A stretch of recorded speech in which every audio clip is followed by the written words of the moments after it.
Hello everybody, welcome back for another video. Hope you're all doing well and that you're all having an absolutely fantastic day. And without further ado, let's jump right into it. Well, get ready for a lot of weird news because that seems to be all that's floating around at the moment. The United States Securities and Exchange Commission, otherwise known as the SEC, has taken a significant step in its ongoing legal battle with Ripple, requesting the U.S. District Court in the Southern District of New York, the SDNY, to certify their appeal. The move comes days after Judge Analisa Torres granted the agency permission to file their motion. For those of you who are not caught up, in the end of 2020, there was a lawsuit filed against the company Ripple by the former head of the SEC on his last day in office in a blatant move of corruption. It took around 2 or 3 years for the lawsuit to continue going on. There was a ruling in favor of Ripple sometime early summer. I forgot exactly when it was, where the judge basically came forward and said that she did not believe, based on the lack of evidence that the SEC tried to give, that XRP was a security. She said, no, it does not constitute a security in her eyes. Since then, the SEC announced that they were going to refile their motion to kind of jump back and get some kind of a win in the lawsuit. They were finally allowed to actually file the motion. And now we've gotten to the point where something else has happened in this weird, never-ending story kind of thing. The SEC's filing confirms their intention to focus on Judge Torres's ruling regarding Ripple's programmatic sales of XRP and other distributions, which is what we also talked about. Apparently, they're not trying to fight that XRP is a security. They're trying to now say that a couple of the sales from the company Ripple to other people, partners, institution, that those sales constitute a security and not the actual coin itself. So they're basically, it's not even picking straws. It's like they're kind of just picking at the air to try and find anything that might actually go within their favor. The SEC believes that an immediate appeal is necessary due to the existence of controlling questions of law as to which there are substantial grounds for difference of opinion. They lost. They got really angry because this was kind of their chance to gain control of the entire cryptocurrency space. If you can get a judge to say that one coin is a security, where therefore the precedent kind of falls on top of every other coin at the exact same time. One notable point raised by the SEC is the disagreement between Judge Torres and Judge Jed Rakoff, R-A-K-O-F-F, the overseer of the SEC versus Terra case. Judge Rakoff argued that the Howey test, which determines whether an investment qualifies as a security, does not differentiate between institutional and retail buyers. Fantastic. Moreover, the SEC expressed concerns that the court's rulings on Ripple's programmatic sales and other distributions could have a substantial impact on its ongoing litigations against Coinbase and Binance. Basically, because they lost when the Judge Torres said, hey, this does not constitute a security. At the beginning of this year, the SEC filed lawsuits, major lawsuits against Coinbase and Binance, alleging, and also Kraken as well. This is why Kraken US has closed down or is closing down, one of the two. Basically announcing or alleging that the SEC believes that a number of things that the crypto exchanges have offered on their websites constitute as securities, and they were not registered with the U.S. One of them had to do with even staking. The idea was, where are you staking? Why are you staking? Where's the money going? How do you get money to the other people? Are they signing a contract with the Ethereum blockchain, or are they signing a contract with Coinbase when they're staking their Ether? We all know the answer, but the SEC keeps pretending that they don't know the answer, and then they try to have these super long lawsuits, and then they keep losing them, and then everyone's like, okay, why are you constantly doing this? However, the big news of the news is the SEC surprised many by acknowledging in its motion that digital assets, including XRP, are not inherently securities. What the agency said, and I quote, this is the thing that's going around. It said the SEC does not seek appellate review of any holding relating to the fact that the underlying assets here, the cryptocurrencies, are nothing but computer code with no inherent value, end quote. And this apparently by a lot of lawyers, people, you've seen them on Twitter, you've seen them on social media. There are a number of people who are legal experts, so they say on Twitter and the socials. And apparently this wording basically means that these coins are not securities and they do not fall under the ownership or control of the SEC, and therefore they're kind of relinquishing whatever they were trying to do before, but now they're simply trying to get Ripple, the company, in trouble by alleging that the original sales of XRP to other companies, therefore that period constitutes a security and no longer the coin. As you might have imagined, this type of admission by the SEC caught everyone went completely insane on Twitter. Everyone was talking about it. It was the best thing in the entire world since crypto came sliced, or whatever the phrase actually is. So cool. Wonderful. I feel like you don't have to wait for a liar to admit to you that they were lying the entire time to know that they were lying. I think a lot of times when we get, how do I say this? It's abundantly clear to me that something is amiss within the regulatory space, not only within the United States, but also around the world, where we're even having a conversation as to if something is a security based on a law that is almost 100 years old. And I know I have to keep saying that over and over because I really want you to understand that the law of what constitutes a security and the actual case that is constantly quoted in lawsuits came out before your grandparents probably even had a telephone, nonetheless a television. That's way before we had the internet. That's way before we had smartphones. So this entire thing has been nonsensical from the very beginning. But now we're at the point where the SEC, first of all, not only does no one like them, not only does no one like Gary Gensler, they're trying as desperately as they can to figure out some methodology to be able to control the cryptocurrency space. They're trying to get DeFi under their control. They're trying to get any other type of offering from a crypto exchange and or anything otherwise that has to deal with cryptocurrencies and getting a return back also under their control. We would not be having any of these conversations, I believe, if people actually, I'm going to say this nicely and then move on. Over the last couple of years, everyone has become so concerned with yields and making huge amounts of money from DeFi and other projects and these coins that keep appearing and then disappearing and all these rug pulls.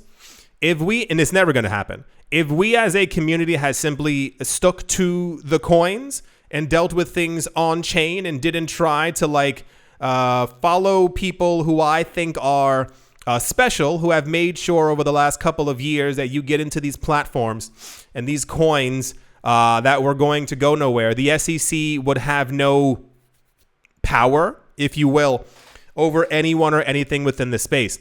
However, a lot of companies launched and are still continuing to launch, and they're run by people. They claim that they are decentralized. They don't have any money actually backing them.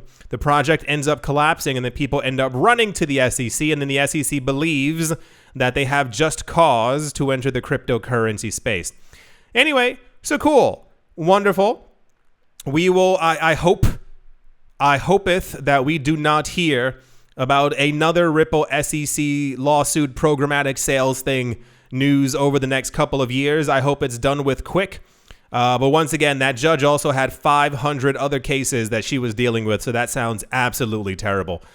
That's the SEC has, with a quote, admitted that XRP and other cryptocurrencies are not securities. And they're simply trying to get Ripple in trouble for the first initial sales of XRP because it's all that they can kind of do right now. And without further ado, let's move on. Also in You know what? Sure, why not? Everyone, can talk now. When asked about the potential of Dogecoin switching to a proof of stake mechanism, a major contributor and developer, his name is Misha Bor, that is Mishabor, hinted at maybe moving away from the project. When asked whether he would stake Dogecoin if given the opportunity, he said this, and then it goes on to talk about it. So let me give you a tiny bit of history. And I've noticed many of my videos have just become like history lessons. The cryptocurrency space has not been around for a very long time, but the patterns and the things that continue to happen are almost laughable, if not nonsensical at this point. The idea of proof of stake first appeared roughly around 2016, 2017. The idea was that in the long ago, you were able to mine Bitcoin on a normal computer. Now think of how much stronger our computers are now compared to computers back in 2009, 2010. But back then, you could turn on your computer, let it rip, let it roar, and you can mine some Bitcoin as many times as you wanted. People realized that every time that there was a halving and every time that more people linked up their computers to the actual system, that it became more difficult to mine Bitcoin. And people were like, that's crazy. I can't believe it. I want to mine my own Bitcoin. Other coins began to come out. They claimed that they were easier to mine than Bitcoin. And that's what got the frenzy going for a lot of different people, is that they were basically lied to and told that because my coin is easier to mine than your coin, my coin will be worth more than Bitcoin at some point. A lot of people fell for it. We have thousands of coins, what have you. The idea of proof of stake came before even we were having a discussion about how bad a certain coin might be for the environment. It had to do with ease of use. If you needed $150,000 to be able to buy enough computers to link together to be able to mine a fraction of a Bitcoin, wouldn't it just be a lot better if you could mine the coins yourself on the laptop that you currently have? Proof of stake.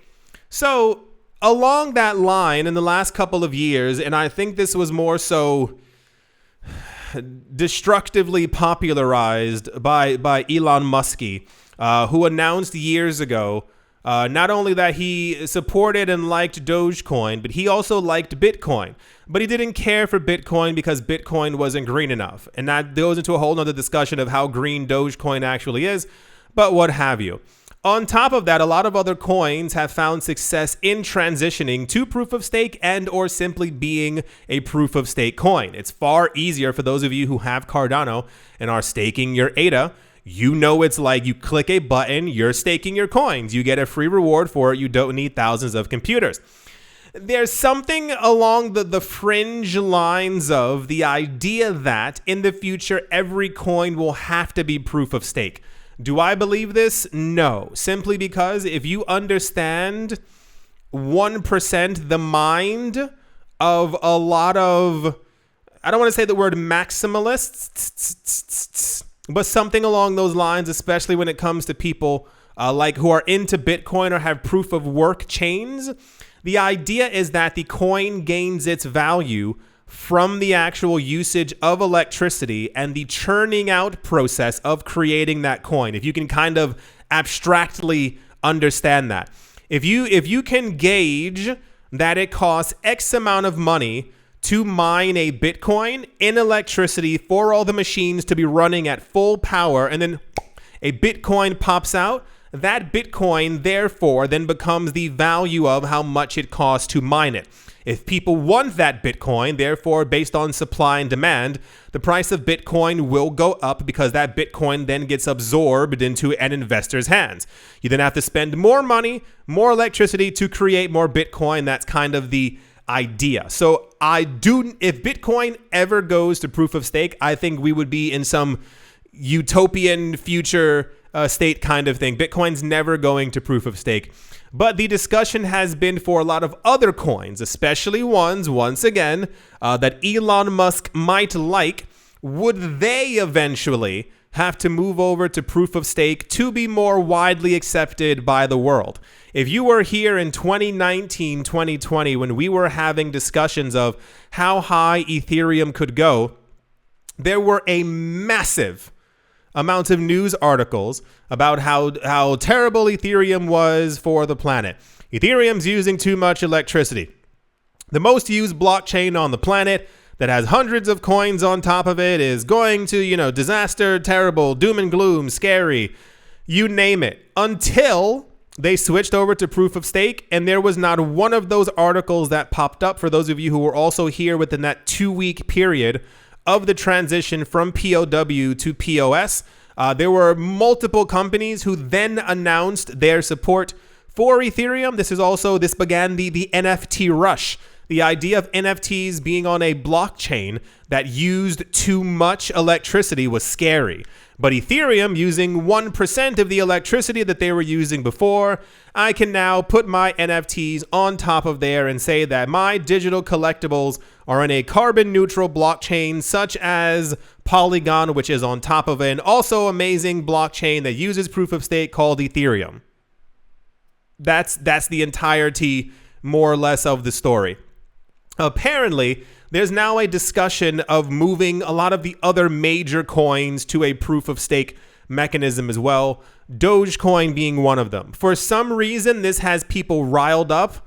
I'm not really sure why. I think that these coins, I do not inherently think that because a coin is simply being created with 1,000 machines, that's the only reason why it has value. I mean, look at the US dollar and everything that's out there that we're using as a form of value.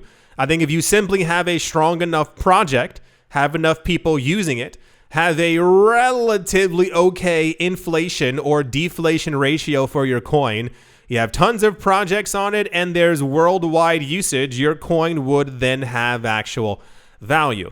But for some reason, the discussion is once again popping up as to if this makes any sense for Dogecoin to switch over. A lot of the developers are talking about how ineffective this might be. This might take a long time to even decide on. Should we actually do this? Will there be too much centralization, catastrophic failures, regulatory hurdles, you name it?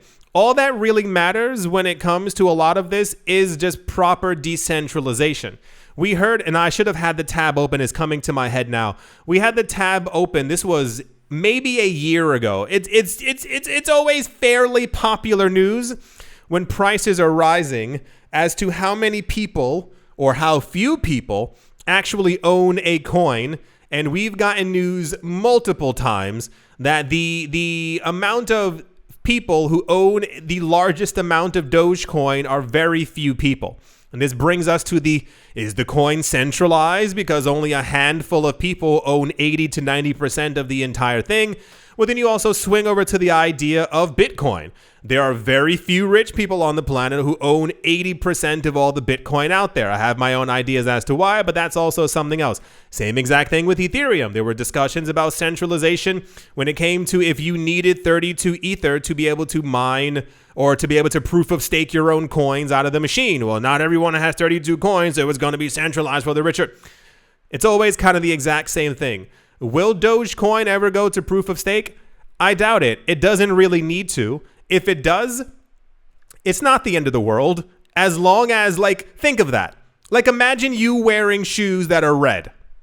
And then someone's like, oh boy, I hope he never switches over to blue shoes. He would change completely as a person. And you put on blue shoes and you can still skip on down the road. There's no, I understand the idea behind it is different, but all that really matters is that people are using it, that it remains decentralized. If it's proof of stake, you'll even have more people who can definitely mine their own Dogecoins then.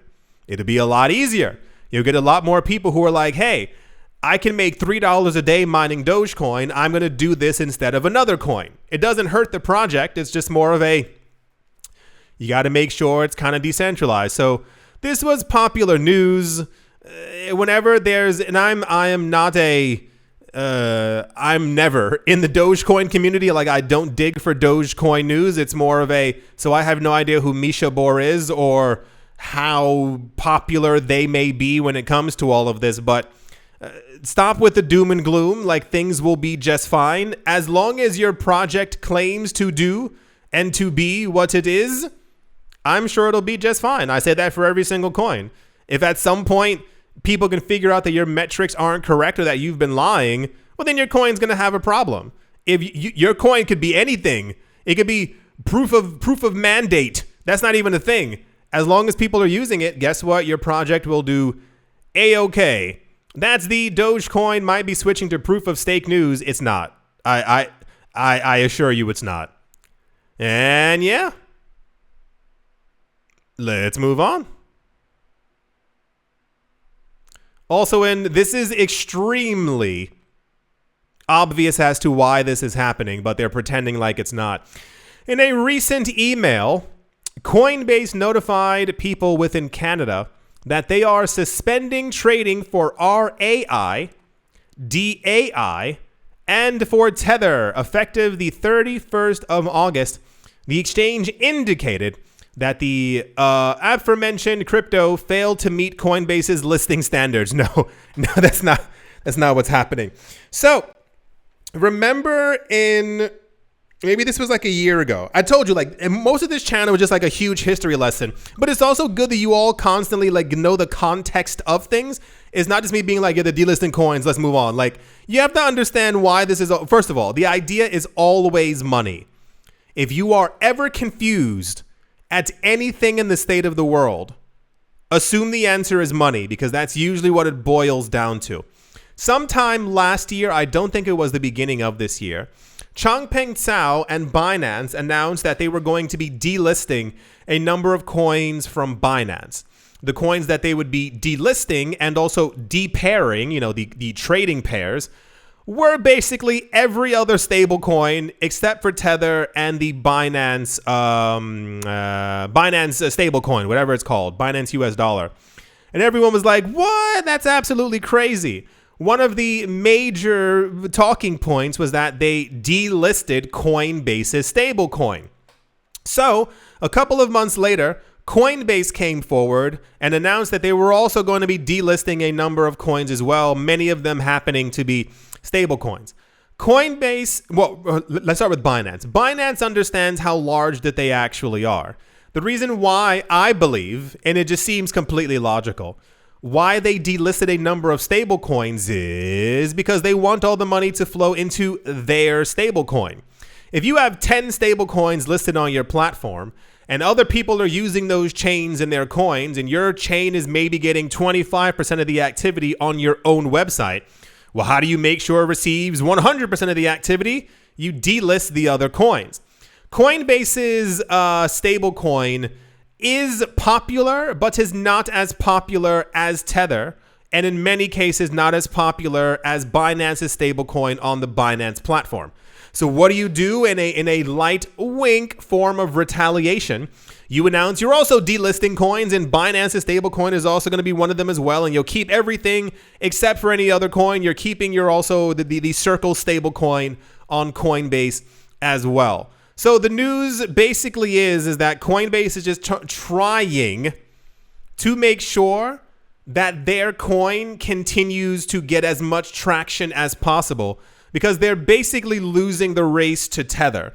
A lot of people years ago, and this only personally reconfirms what I've believed for a very long time, is that not only was there never anything wrong with Tether, is that Tether got so far along in the stablecoin race that it annoyed many other companies and institutions who over the years have consistently made sure to announce or state that something was wrong with Tether with nothing to back it up. You can write something in the news, you can say that something's wrong with Tether, they can show you 3 different audits showing that they have full reserves, nothing is wrong, they keep getting listed on every major exchange, and then people will still believe the hate and the lies and everything else that's going on. So the word's not popular news, but of course it made a lot of headlines. They're saying that it has to do with Canadian crypto regulations. I, as someone who's been in this space for about 3,000 years, I personally don't believe that. The same exact way that I would have never believed if Binance was like, oh, we're doing this because of regulations. They were pretty, honest in what they did when they were delisting coins. Binance wanted everyone to use their stablecoin. They want the money. as any major company actually would. It says Coinbase is doing this as they've succumbed to Canadian crypto regulations. Back in May, leading exchange Binance tweeted that it was exiting the Canadian marketplace, citing new guidance related to stablecoins and investor limits. And here's a tweet from back in May. I don't know why they felt the need to give us a tweet from back in May. And apparently crypto.com did the exact same thing. Is that what this one is right here? No, that's also something completely different. So cool. We're basically in like stablecoin territory right now, where stablecoin regulation is picking up quite quickly. I don't understand. How do I say this? A lot of companies have recently announced that they're leaving the Canadian market, and I'm not sure if Canadian politicians know that they're losing money or what actually is going on, or who is favored in this case, because they've basically pushed away every major cryptocurrency exchange, and that's not how you make money. So I don't really know exactly what's going on there. Tying loosely into this news, PayPal's stablecoin, the PYUSD, terrible name, is going to be added onto the website Crypto. This website tries to make it seem like it's like the most amazing thing in the entire world. The way that it used to work, I'm not sure if this is still how it works. In order to get listed on a cryptocurrency exchange, you have to pay that cryptocurrency exchange. I assume that PayPal will be no different. This was news a number of years ago when people once again were living in weird fantasy land, where the news came out that, I forgot what exchange it was, how much Ripple had to pay to I think get XRP listed on an exchange or something like that. And everyone was like, centralization. And I was like, Every single cryptocurrency project except for Bitcoin had to pay at some point to be listed on a major exchange. That's just the way that it's always been. And the same exact thing for stable coins as well. I'm seeing a lot of articles, and I do not know if they are, paid for articles and or sponsored. I'm actually not sure. But the amount of news that's floating around about how amazing and awesome and cool and you know how it's going to bring us into the next millennium with PayPal's coin are a bit all over the place, with people acting like PayPal launching a coin on Ethereum is the greatest thing in the entire world. It's exactly what we needed.